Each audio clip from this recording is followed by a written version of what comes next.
আরজি করের রায় নিয়ে দুঃখ প্রকাশ রাজ্যের মুখ্যমন্ত্রী মমতা বন্দ্যোপাধ্যায়ের। মালদায় দুদিনের সফরে এসে সংবাদ মাধ্যমের সামনে দুঃখ প্রকাশ করলেন মমতা বন্দ্যোপাধ্যায়। ফাঁসি হলে খুশি হতাম বলে জানালেন মুখ্যমন্ত্রী। কেন্দ্রীয় সংস্থা সিবিআই কি তদন্ত করেছে সেটা তাদের অভ্যন্তরীণ ব্যাপার। রাজ্য পুলিশ তদন্তে থাকলে আমরা ফাঁসির আপিল করতাম।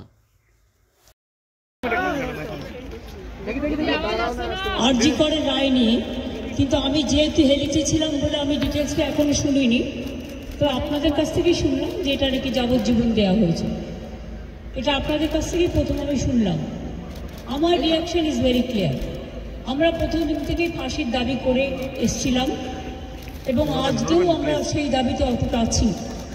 কিন্তু আদালতের রায় ন্যাচারালি এখন সবাই মিলে কি বলবেন আমি জানি না, বাট আমার কথা আমি বলতে পারি বা আমার দলের বক্তব্য যেটা হচ্ছে, আমরা 3টে কেসে আপনারা দেখেছেন 54 দিন থেকে 60 দিনের মধ্যে আমরা ফাঁসি অর্ডার করিয়ে দিয়েছি।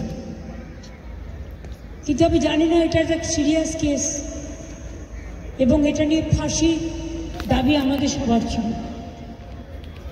সেক্ষেত্রে বিচারের রায় নিয়ে আমি আমার কথা বলতে পারি। আমরা এটাই বলেছিলাম, আমাদের হাতে কেসটা থাকলে আমরা কিন্তু অনেক দিন আগেই ফাঁসির অর্ডার দিয়ে দিতে পারতাম, ফাঁসির অর্ডার করে দিতে পারতাম।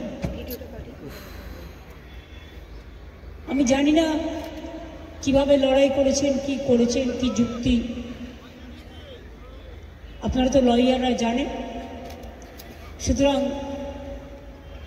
ডিটেলসটা তো আমি জানি না, ডিটেলসটা তো সিবিআই করছে এবং আমাদের হাত থেকে তো কেসটা ইচ্ছা করে কেড়ে নিয়ে চলে গেল। আমরা তো বলেছিলাম আমরা যদি করতে না পারি তাহলে আপনারা সিবিআইকে দিন, আমার কোনো আপত্তি নেই, কারণ আমরা চাই বিচার হোক। এই নরক বিচারদের চরমতম শাস্তি হওয়া উচিত। আমি এসব বলতে পারবো না, কিন্তু আমি এখনো আপনিও লয়ার, আমিও অ্যাজ এ লয়ার আমি এ কথা বলছি।